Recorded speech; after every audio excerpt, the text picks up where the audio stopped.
마가복음 10장 1절에서 12절까지의 말씀입니다. 마가복음 10장입니다. 10장 보겠습니다. 페이지로 70페이지. 신약 70페이지에 있는 마가복음 10장 1절에서 12절 말씀입니다. 제가 받들어 봉독해 드리도록 하겠습니다. 한 번 더 빠짐없이 함께 말씀 눈으로 보시겠습니다. 예수께서 거기서 떠나 유대 지경과 요단강 건너편으로 가시니 우리가 다시 모여들면을 예수께서 다시 전례대로 가르치시더니 바리새인들이 예수께 나와 그를 시험하여 묻되 사람이 아내를 버리는 것이 옳으니까 대답하여 이르시되 모세가 어떻게 너희에게 명하였느냐 이르되 모세는 이혼 증서를 써주어 버리기를 허락하였나이다.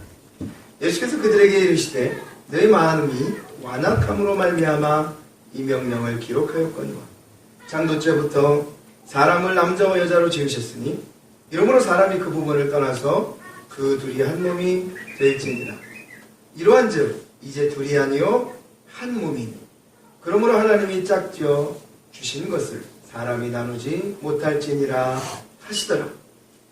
집에서 제자들이 다시 이를 물으니 이르시되 누구든지 그 아내를 버리고 다른 데에 장가드는 자는 본처에게 간음을 행하며 또 아내가 남편을 버리고 다른 데로 시집가면 간음을 행함이니라. 아멘. 아멘. 말씀 끝나면 아멘.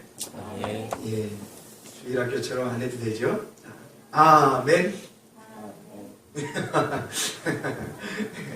이렇게 안 하셔도 말씀이 끝난 이후에는 아멘으로 화답하시기 바랍니다. 우리 교회는 마음껏 아멘 하셔도 됩니다. 어느 교회는 아멘, 이 시간에 왜 아멘해? 조용히!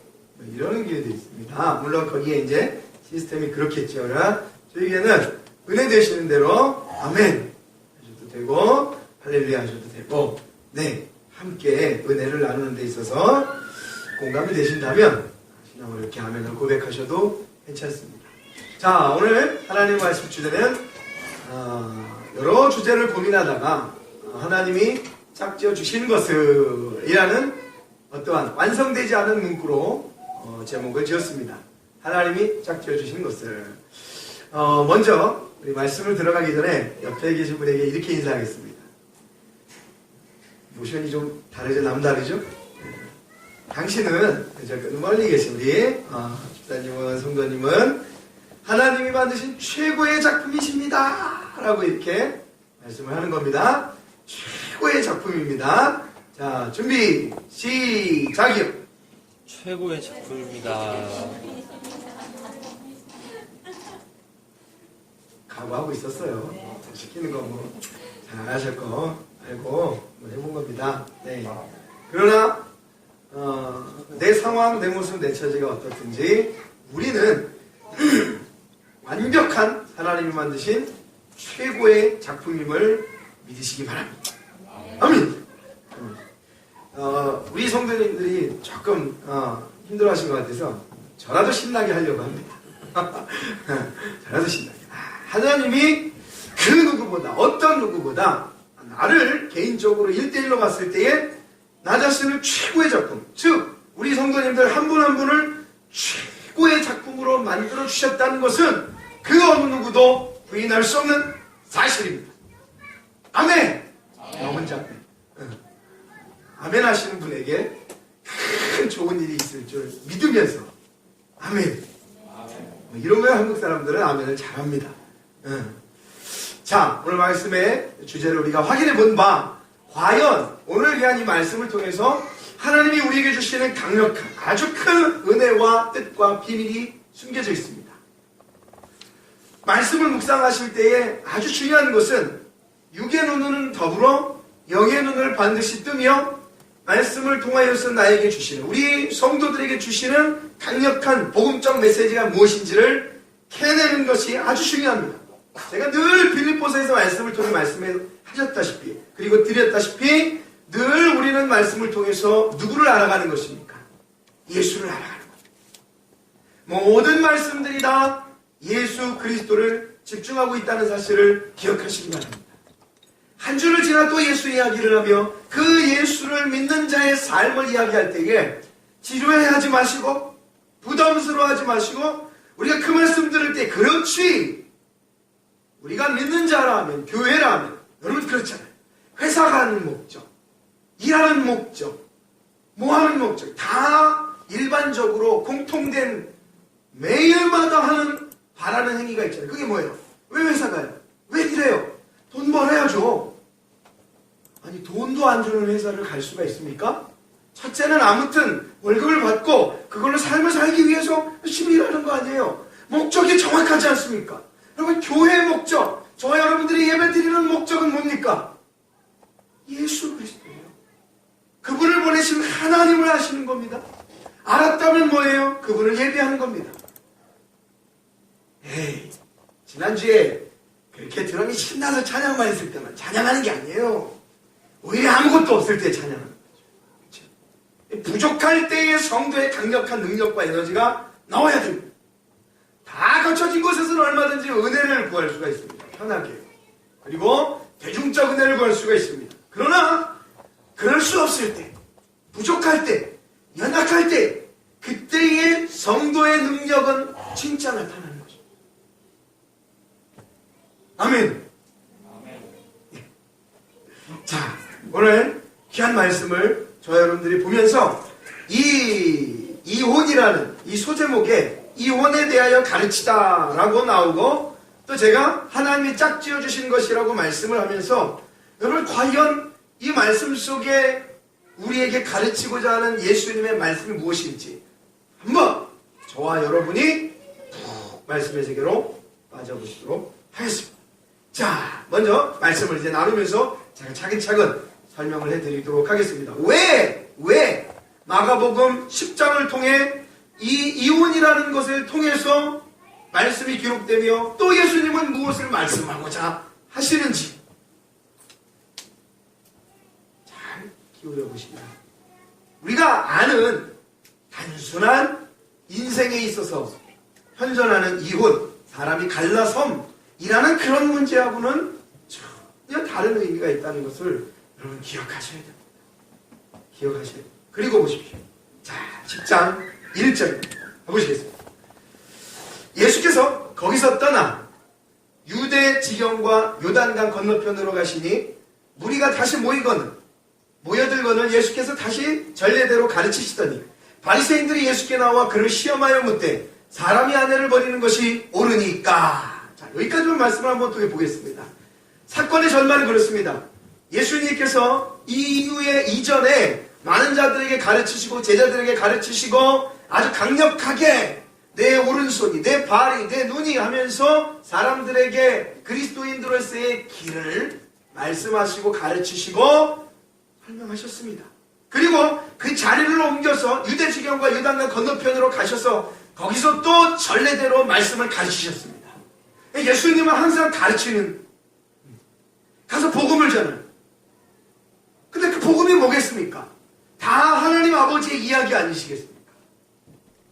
얘들아 너희들이 세상에 살면서 성공하려면 뭐 그런 거 아니었습니다. 기본적으로 예수님이 가르치셨던 것은 항상 하나님의 것, 하늘나라의 생명복음을 전파하셨습니다. 그러나 사람들은 뭘 요구했습니까? 이 땅의 것을 요구했습니다. 예수님은 그렇지 않았습니다.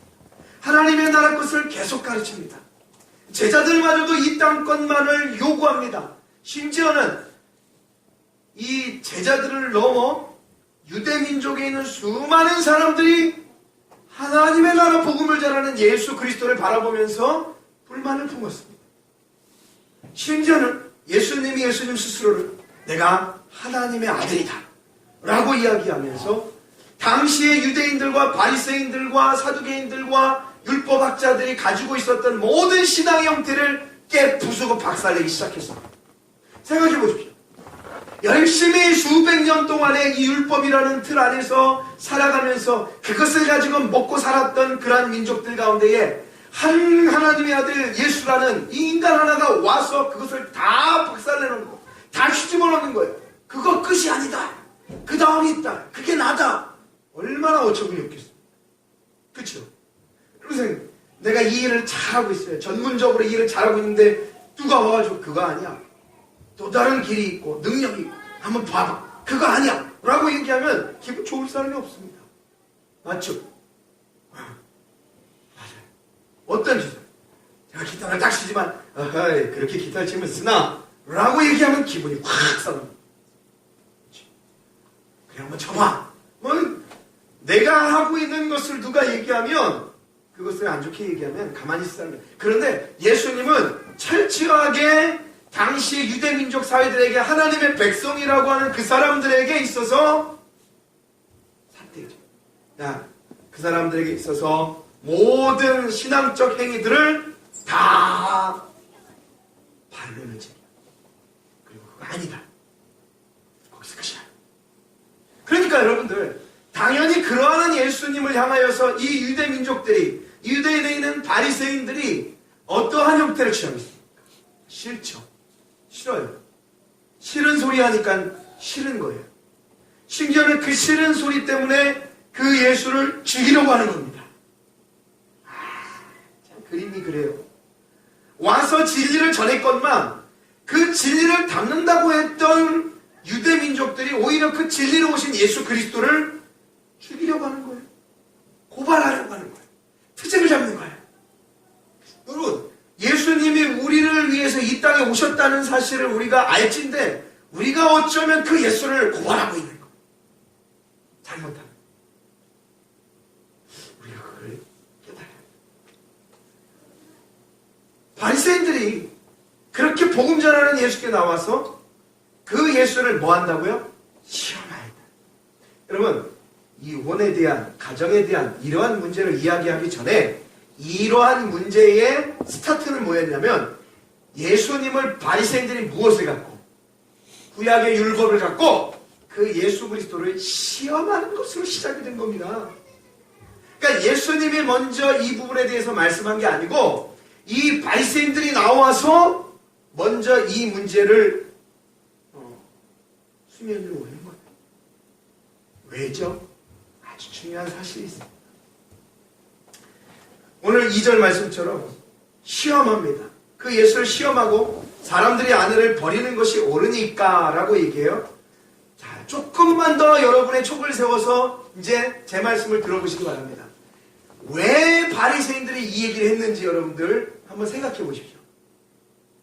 왜 했겠습니까?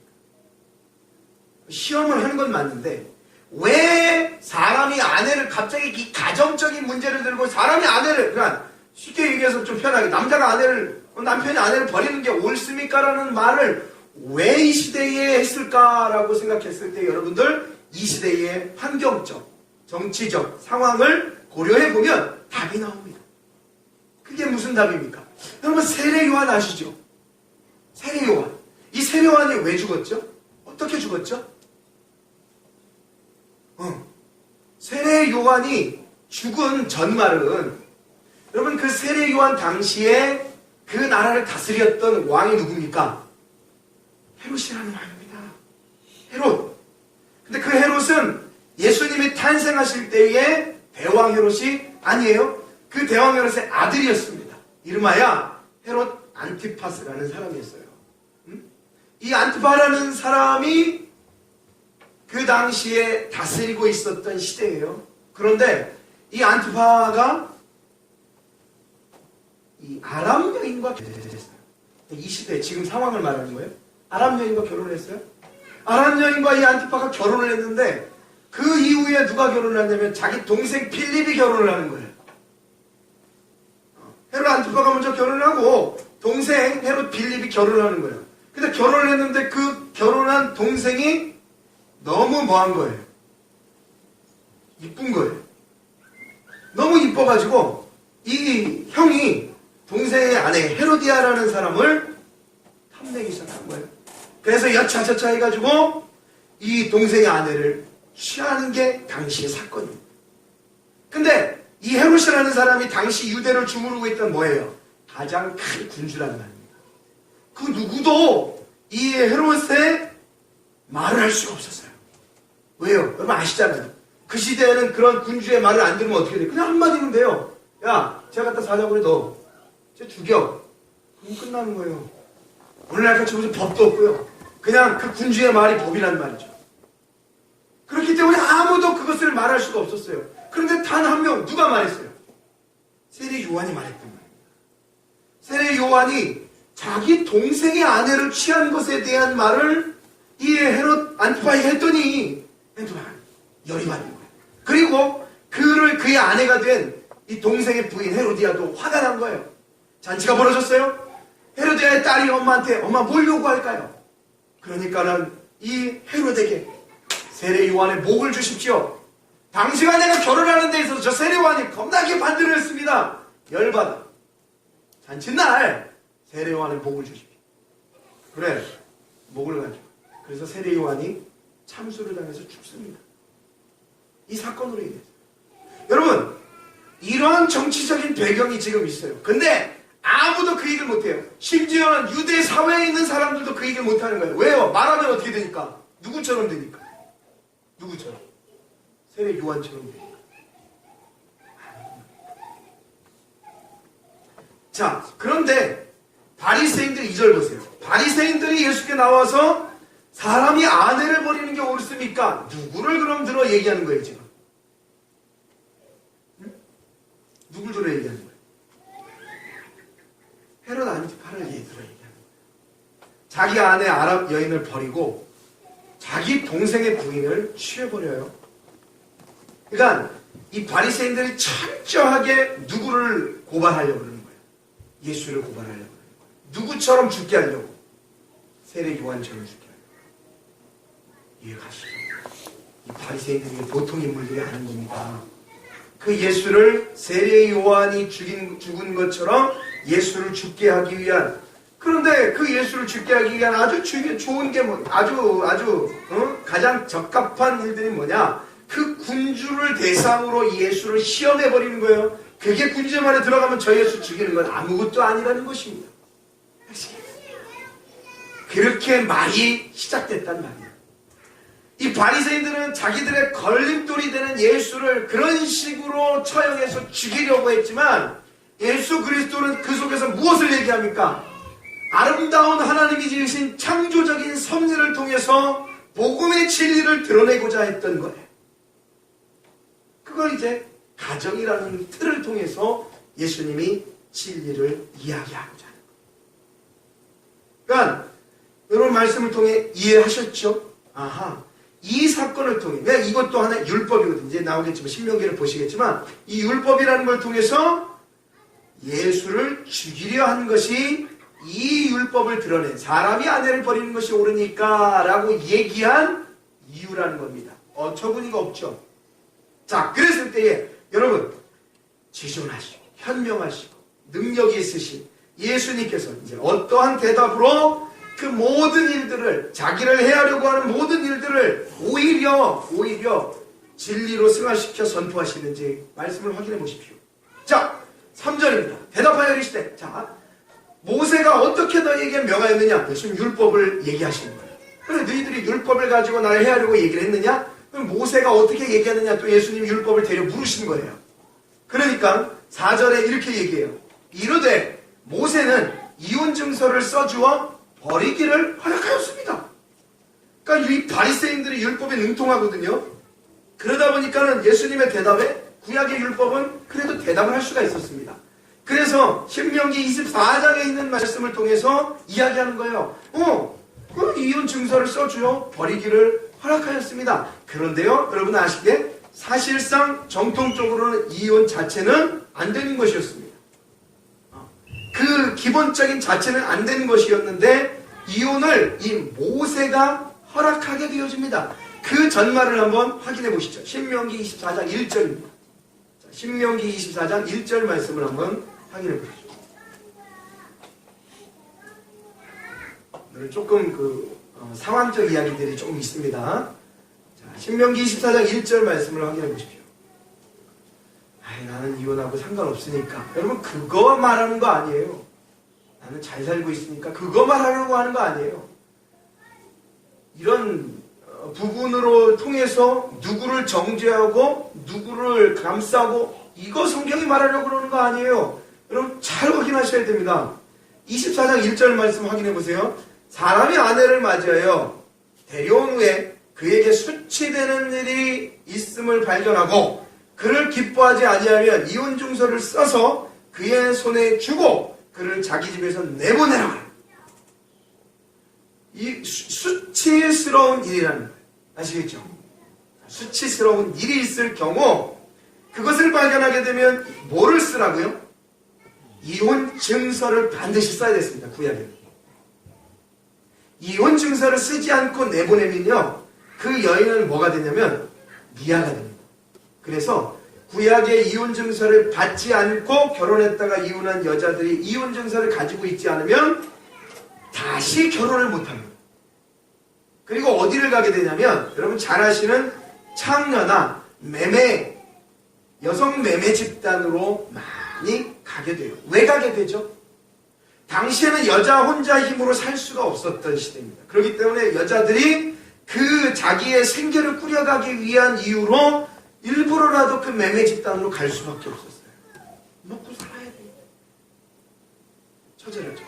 당시 유대의 민족들의 지금 온전치 않은 상황 속에 이스라엘 백성들의 구조 자체는요. 여자들은 살 수 없는 존재. 여자들은 필수. 살 수 없고 힘이 없는 존재. 율법에 왜 있습니까? 이혼하라고 있습니까? 아니요. 너무나도 이혼한 이후에 그 여자들이 방치되는 것을 방지하기 위한 여성을 보호하기 위한 방안으로 주어진 것입니다. 그러니까 2절 보십시오. 더 확연히 드러납니다. 2절 전에 여러분 하나 더 말씀을 짚고 갈게요. 그러면 이 얘기는 이제 하나의 팁인데 성경을 여러분들이 배경을 알아가는 팁인데 여러분 결혼을 했는데 수치되는 일이 있음을 발견하고 그를 기뻐하지 아니해서 이혼 증서를 써서 내보낸다. 수치스러운 일이 뭘까? 이걸 또 학자들이 연구를 했네요. 이것도 학자들이 연구를 했어요. 당시적인 시대를 고려하여 충분히 연구해서 얻은 결과가 참 재미납니다. 두 가지 학파가 있어요. 두 가지 학파가 있는데 이 수치스러운 일을 해석함에 있어서 첫 번째 근본주의자 해서 샴마이 학파라고 했습니다. 샴마이 학파. 외우진 않으셔도 돼요. 샴마이 학파가 있고 그 다음에 힐레 학파가 있습니다. 처음 들어보시죠? 좀 딱딱한 언어예요. 네, 한번 들어보세요. 수치되는 일을 해석하는 데 있어서 이 근본주의자인 샴마이 학파는요. 그 수치되는 일이 정말 이 유대 사회의 삶에 있어서 이 결혼의 사회에 있어서 정말 간음과 큰 그러한 문제가 아니고서는 절대 이혼까지 가지 않는 그런 문제가 되기 전까지는 이혼은 아니다. 수치스러운 문제를 아주 좁게 해석을 했습니다. 그런데 여러분 힐렐 학파라는 이 학파는요. 이 수치되는 일을 굉장히 포괄적으로 생각을 했습니다. 어떻게 했냐? 이런 겁니다. 그럼 집에서 어머니 우리 여성분들이 다 뭐 하십니까? 밥을 해내시죠. 밥을 이렇게 맛있게 찌개도 끓이고 근데 아빠들이 들어와가지고서 뭐 합니까? 배고파 밥 줘! 아닙니까? 맞잖아요. 딱 밥. 근데 딱 한 숟갈을 떠가지고 밥을 먹는데 입다시만 돌아나가 딱 으악! 소리가 온 집 천하를 울린 겁니다. 이게 욕이 나오기 전까지 갔어요. 밥 먹다 돌아왔다고 이 힐렐 학파는 이혼이 가능합니다.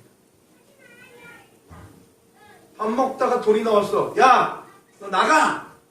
이혼하자! 이혼이 가능합니다. 포괄적으로 이혼을 해요. 길을 가는데 내 부인이 옆에서 가는 거예요. 내 부인이 옆에서 가는데 갑자기 더 좋은, 더 이쁜 여자가 지나가요. 야, 너 쟤보다 안 예뻐. 이혼. 이 가능한 거예요. 가능한 거예요. 잘 들으셔야 돼요. 뭐 하나만 튕기면요. 너 왜 그래 쟤는 할 줄 아는데 너는 못해. 이혼. 이 힐레라 학파가 이런 학파였습니다. 그러니까 두 가지를 내는 거예요. 하나는 이혼을 아주 좁게 있겠고 하나는 아주 이혼을 포괄적으로 놔버리는 거예요. 어찌됐든 이러한 수치되는 일이 발견됐을 경우에 여성은 당할 수밖에 없는 위치입니다. 아시겠죠? 그래서 남자가 이혼 증서를 써요. 근데 또 웃긴 게 있어요. 여러분, 이혼 증서를 쓰면 보통 어디다 써요? 종이에다 쓰죠. 잘 들어보세요. 종이에다 써요. 그리고 잘 사라지지 않는 종이나 옛날 같은 경우에는 뭐 동물 가죽이나 나무, 뭐 파피루스라 그래서 물에서 자라는 식물을 이렇게 말려가지고 썼단 말입니다. 그래가지고서 잘 이혼 증서를 써가지고 주면 어떻게 해요? 2절 보세요. 2절. 그 여자는 그의 집에서 나가서 다른 사람의 아내가 된다. 뭘 가진 사람만 다른 사람하고 결혼할 수 있었어요. 이혼 증서를 가지고 있는 사람은 다른 사람의 아내가 될 수 있었던 거예요. 그런데 참 그 당시의 사회가 남자들이 어땠냐면요. 그 이혼 증서를 어디다 써주냐면 나뭇잎에다 써주는 거예요. 나뭇잎. 나뭇잎 힘이 있어요, 없어요? 얼마 못 갑니다.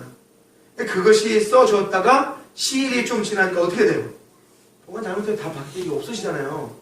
그래가지고선 그 잎사귀가 없어지는 바람에 그 여자는 그때부터 뭐가 되느냐? 다시 결혼도 못하는 거예요. 사회에 거의 격리되는 식으로 가요. 아시겠어요? 성경이 이혼을 뭐 독려하고 그런 것이 아니라 이혼한 여인들을 지켜낸다니까요. 저와 여러분들은 뭡니까? 죄인이죠. 하나님 앞에 죄인이에요. 성경은 뭐라고 얘기해요? 의인들을 찾으러 왔다고 얘기 안 해요. 죄인을 뭐 하는 거예요? 보호하려고 한다고요. 예수 그리스도는 이 땅에 의인을 찾으러 온 게 아니라 죄인을 살리시고 구원하시고 지키시고 보호하려고 오셨단 말이에요.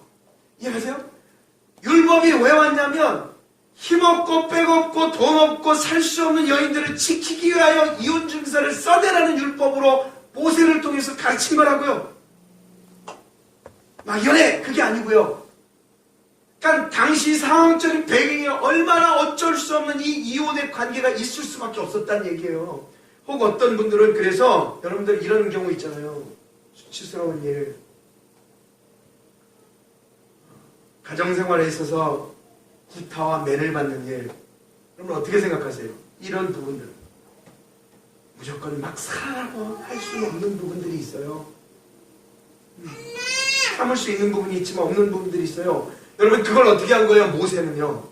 그런 부분들이 발견되면 물론 남자가 여성적으로 지금 말했지만 뭐 마찬가지예요. 어느 부분이든지. 근데 이 상황 속에서는 또 다른 비밀이 있기 때문에 이렇게 말한 거예요. 사람이 아내를 맞이하여 데려온 후에 수치 있는 일 보면 그것을 그렇게 한 거예요.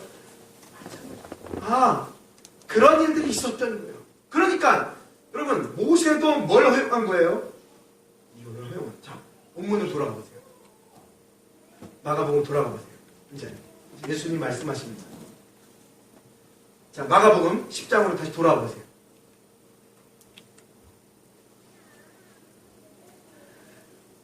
자, 3절부터 읽어볼게요. 대답하시되 모세가 어떻게 너희에게 명하였느냐 물어보니까 이르시되 모세는 이혼 증서를 써주어 버리기를 허락하였나이다. 우리가 이제 신명기 그래서 확인해 봤죠. 사실은 그런 이유가 있다는 거 신명 통해서 제가 여태까지 말씀을 드렸어요. 그러니까 5절에 이렇게 말해요. 예수께서 그러니까 모세는 이혼 증서를 써주어 버리기를 허락하였다라는 자체가 누구는? 모세는 하나님의 말씀을 모세는 이혼 증서 그러니까 그 당시에 모세는 이혼을 허락했습니까? 안 했습니까? 이혼을 허락했습니다. 그러나 그거는 적극적 이혼은 아닙니다. 그리고 그 이혼 속에 여인에 대한 보호적인 증서가 포함이 되어 있습니다. 갈 곳 없는 여인들을 지켜내는 율법적 보호 그러한 내용들이 포함이 되어 있었습니다. 그래서 이혼 증서를 써주기를 이 이혼 증서를 써준다는 얘기를 절대 빼지 않은 거예요.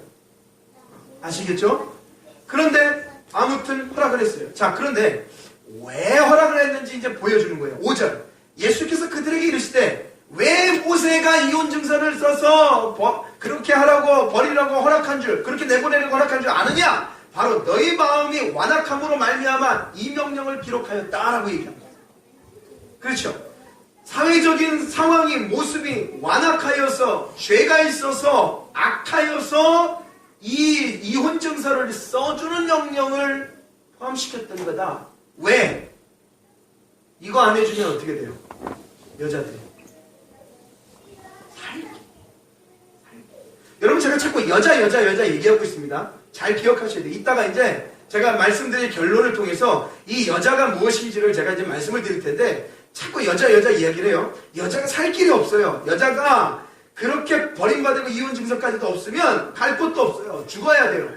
그래서 택한 곳이 자기 몸 팔아서 살 수밖에 없는 거예요. 그걸 방지하기 위한 거예요. 이혼 증서. 근데 그 이유가 다 뭐예요? 완악함 때문이라는 거예요. 그래서 그 명령을 기록했어요. 이 말은 무슨 말이에요? 원래 그렇진 않다 이거예요. 그래서 모세는 이라고 얘기를 하는 거예요.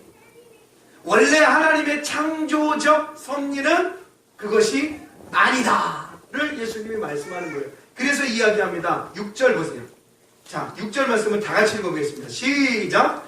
창조 때로부터 사람을 남자와 여자로 지으셨으니, 이제부터 말씀하시는 것이 바로 남자와 여자의 이 관계를 통한 복음적 핵심 메시지를 드러내려고 하는 예수님의 마음이 있는 거예요. 보세요. 창조 때로부터 사람을 남자와 여자로 지으셨다. 이러므로 사람이 그 부모를 떠나서 그들이 한 몸이 될지니라. 이러한즉 이제 둘이 아니요 한 몸이니. 어디서 많이 들었죠? 어디서 많이 들으셨습니까? 결혼식장에서 많이 들으셨잖아요. 결혼식장에서 사람이 한 몸이 될지니. 맞습니다. 여러분, 표면적인 메시지는 그것이 맞습니다. 그러나 여러분, 영적인 메시지를 통해서 우리가 확인해 볼 때에 이러한 6절, 7절, 8절, 9절을 통한 말씀이 바로 무엇이냐? 바로 교회의 탄생을 알리게 되는 근본적인 메시지가 여기 담겨져 있다는 거예요. 교회의 탄생. 자, 창세기로 다시 올라가겠습니다. 창세기 우리 마가복음 10장 6절을 기억하고 창세기로 가요. 마가복음 10장 6절이 창조 때로부터 사람을 남자와 여자로 지으셨다 그랬어요. 자, 창세기 2장 21절로 가보시겠습니다. 창세기 2장 21절 말씀으로 가보시겠습니다. 자, 가셨죠? 자, 제가 읽겠습니다. 자, 그 말씀을 이제 하고 있는 구약의 본론입니다. 자, 이렇게 얘기해요. 창세기 2장 21절. 여호와 하나님이 아담을 깊이 잠들게 하시니 잠들매 그가 그 갈빗대 하나를 취하고 살로 대신 채우시고, 여호와 하나님이 아담에게 취하신 그 갈빗대로 여자를 만드시고. 잘 기억하세요. 자, 2장 21절에 다시 여호와 하나님이 아담을 잠들게 했어요. 잠들매 그 아담의 뭐를요? 갈빗대 하나를 취하고, 이 갈빗대를 빼는데 확실히 어떻게 해야 돼요? 자야죠. 이 산채로 이걸 갈빗대를 뺀다는 건 있을 수 없는 얘기잖아요. 이거. 너 잠깐 와봐. 큰일 나요. 자야 돼요. 마취. 그래서 심슨이라는 사람이 이 자는 거를 보고 자니까 뼈 빼도 되네? 그래서 만든 게 마취제예요. 성경에서 착안을 해서 만든 거예요. 자니까 고통이 없구나를 착안을 해서 이 마취제가 만들어졌어요. 잠드니까 갈빗대를 뺐어요. 하나님이. 그리고 그 뺀 갈빗대를 채워서 살을 만들었어요. 여호와 하나님이 그 아담에게 얘기해요. 취하신 그 갈빗대로 여자를 만드시고 그를 아담에게로 끌어오셨어요. 아담이 이르되 뭐라고 얘기해요?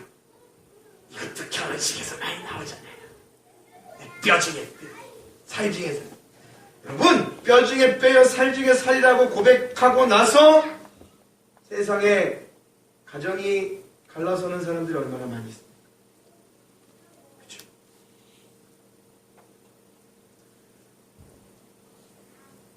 저 절대 이 말씀을 하는 분들에게 제가 뭐라고 하는 말씀은 아니지만 여러분, 이건 결혼식에서 쓰라고 있는 말씀이 아닙니다. 아시겠죠? 결혼식에서 신부한테 뼈 중에 뼈에 살 중에 살이라고 고백하라고 있는 말씀이 아니라는 거예요. 그걸로만 채워져서는 절대 안 됩니다. 왔을 때에 내 뼈 중에 뼈에 살 중에 살이라, 이것을 남자에게서 취한 즉 여자라 부르라 하니라. 이러므로 남자가 부모를 떠나 그 아내와 합하여 둘이 한 몸을 이룰지라. 여러분, 자꾸 헷갈리시는데 이 가정의 개념을 통해서 하나님이 말씀하고 싶은 것은 하나님과 교회의 관계를 얘기하고 싶다는 것을 깨달으셔야 돼요. 여러분, 아담이 잠이 들었다. 여러분, 성경에서 잠이 들었다는 얘기는요, 다 무엇을 의미하냐면 죽음을 의미합니다. 죽음을 의미합니다. 그래서 아담이 깊이 잠들어 죽었다는 얘기는 그 죽음을 통해서 갈빗대를 취하여 여자가 나왔다는 얘기는 예수 그리스도가 죽으심으로 인하여서 예수 그리스도의 옆구리에 있는 갈빗대를 통하여 여자. 수요일날 들으신 분들은 아시겠지만 여러분, 교회를 헬라어 원어로 뭐라고 얘기합니까? 혹시 들어보셨어요? 배우신 분들은 좀 딱 대답을 해야 에클레시아라고 합니다. 들어보셨죠? 교회 에클레시아. 이 에클레시아 뜻은 불러서 모았다라는 의미를 가지고 있어요. 근데 이 에클레시아라고 하는 이 말은 어떤 성격을 가지고 있냐면 여성적 명사적 성격을 가지고 있습니다. 에클레시아. 그러니까 교회 자체를 무엇으로 표현했다고요? 여자로 표현했다고요. 여자. 그리고 그리스토스, 예수 그리스도를 표현할 때는 예수를 뭐라고 표현했다고요? 남자로 표현했다고요. 그러니까 남자와 여자, 이 관계는요, 그리스도와 교회의 아름다운 관계를 지금 얘기하고, 여자이든 교회가 탄생이 됐, 예수가 죽으심으로 말미암아 교회가 탄생이 됐다고요. 그걸 창세기에서 우리에게 가르치고 있는 거예요. 야, 그러니까 이르되 아담이, 이 남자, 아담, 이 사람이라는, 이 남자라는 사람이 여자를 보고 내 뼈 중에 뼈요 살 중에 살이라고 고백하는 이 살은 결혼시켜서 어쩌다가 살며 헤어지는 사람들에게 하는 것이 아니라 살면서 헤어질 수도 있는 거예요. 그걸 아까 우리가 율법으로 봤잖아요. 어떤 일이 있으면 이혼이 있는 거예요. 그런 자들에게, 그런 사람들에게 어겨지는 말로 내 뼈 중에 뼈라고 얘기한 게 아니라 하나님이 그리스도가 당신의 백성들에게 내 뼈 중에 뼈여 살 중에 살이라고 얘기하는 거예요. 저는 이렇게 말하죠. 육신적인 삶은요, 헤어질 수도 있어요. 범죄예요. 악해요. 잘못해요. 그런 사람들에게 이 고백은 얼토당토하네요. 이러한 진리의 사랑의 고백은 누구만이 할 수 있어요? 내 뼈 중에 뼈에 살 중에 살이라고 하는 아가페적인 사랑만이 이 말을 감당해낼 수 있어요. 근데 우리는 아가페를 못해요. 누구만이 하실 수 있어요? 예수만이, 하나님만이 하실 수 있어요. 그래서 이 고백은 진짜 고백이 되는 거예요. 그래서 절대 이 사랑을 받는 자는 그 사랑에서 끊어질 수가 없어요. 여러분,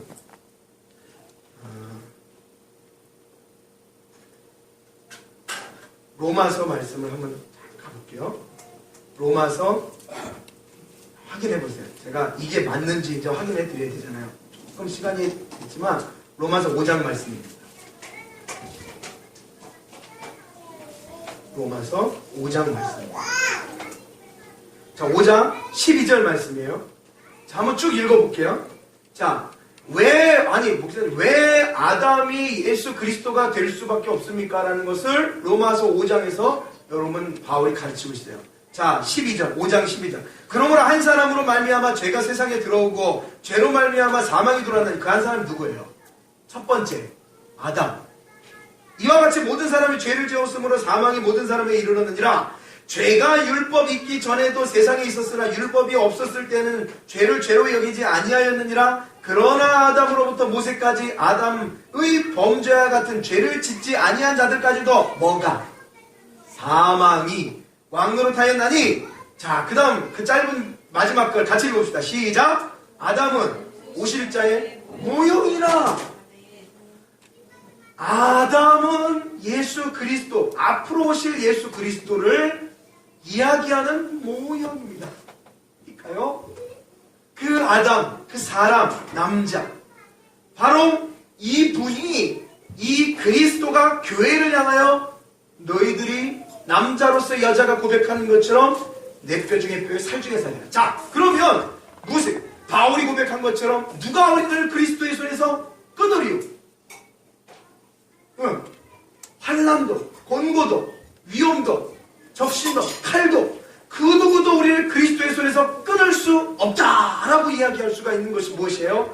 바로 이 고백을 받는 여자. 근데 성경에서 여자가 누구예요, 그러면? 교회, 에클레시아, 교회. 남자의 사랑을 받는 여자. 그게 뭐예요? 그 비밀을 속을 캐내면 예수의 사랑을 받는 교회. 거기에는 뭐가 없다고요? 이혼이 없다고요. 저와 여러분들이 예수와는 이혼을 할 수가 없다고요. 누가 일방적으로 고백해요? 얘기하잖아요. 아담이 그 여인을 보고, 아담이 그 여인을 보고, 여인이 그 아담을 보고 한 게, 이는 내 서방님 중에 서방님, 그러지 않았다고요. 남자가 그 여인을 보고, 근데 그 남자가 누구예요? 오실 예수 그리스도의 표현이라고요. 주님이 우리를 그렇게 사랑하신다고요. 그래서 바울이 얘기하는 거예요. 주님이 우리를 사랑하는데 누가 그걸 끊어? 있을 수 없는 일이다. 그걸 믿어내는 게 믿음이라고요. 자, 본문으로 이제 돌아가십니다. 본문으로 돌아가셔서 보시고 마지막 이제 결론을 짓고 말씀을 마치도록 하겠습니다. 그래서 8절 본문, 자 70페이지 마가복음 10장 7절 말씀, 6절부터 볼게요. 창조 때로부터 사람을 남자와 여자로 지으시. 그래서 왜 창조를 이때를 거론하시는 거예요, 예수님이. 그래서 얘기를 하는 거예요. 이러므로 사람이 그 부모를 떠나서 둘이 한 몸이 될지라. 이러한즉 이제 둘이 아니요 한 몸이다 라고 표현. 이 가정 남녀 문제를 통해서 예수님이 진리를 얘기하는데 그게 뭐예요? 예수 그리스도와 교회는 뭐다? 한 몸이다 라고 얘기하는 거예요. 그래서 우리가 에베소서 말씀을 배운 것처럼 교회의 머리는 누구시오? 예수 그리스도시오. 우리는 그 지체다라고 얘기하는 거예요. 또 다른 말씀으로 복음서를 통해서 예수 그리스도, 나는 포도나무요 너희는 가지다 라는 끊어지지 않는 관계성을 우리에게 말씀해 주고 계시는 거예요. 그걸 우리가 믿어내는 거예요.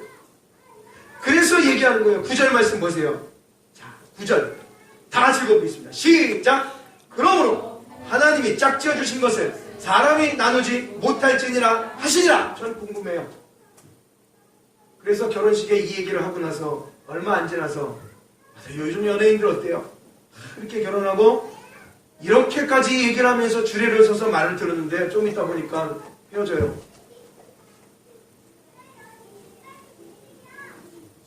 여러분, 하나님이 짝지어 주신 것을 사람이 나눌 수 있어요, 없어요? 질문!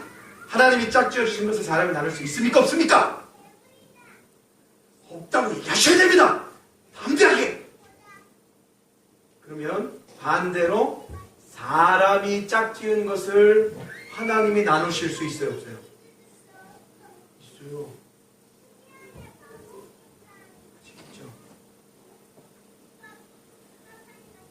오늘 구절에서 말하는 하나님이 짝지어 주신 것은 무엇을 얘기해요? 예수 그리스도와 사랑하는 이 땅에 있는 내 백성들을 교회들과 하나님이 한 500년 계약을 맺어주십니다. 왜 한 500년이에요? 영원히 살자는 얘기 아니에요. 그렇죠?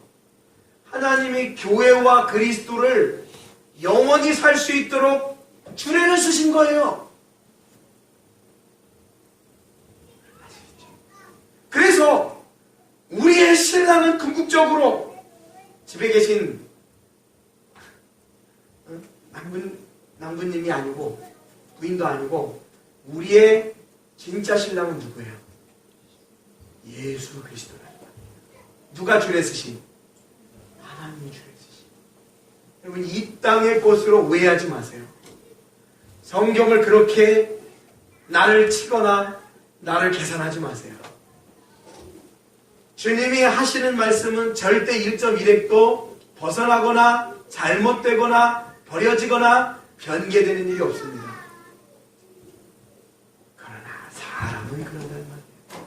그래서 우리가 무엇을 의지합니까? 하나님의 말씀을 의지합니다. 하나님이 짝지어준 것을, 하나님의 교회와 그리스도의 짝지어준 것을 절대 나누지 못합니다. 자, 마지막 이제 말씀을 읽고 마치도록 하겠습니다. 에베소서 5장 말씀입니다. 에베소서 5장 말씀.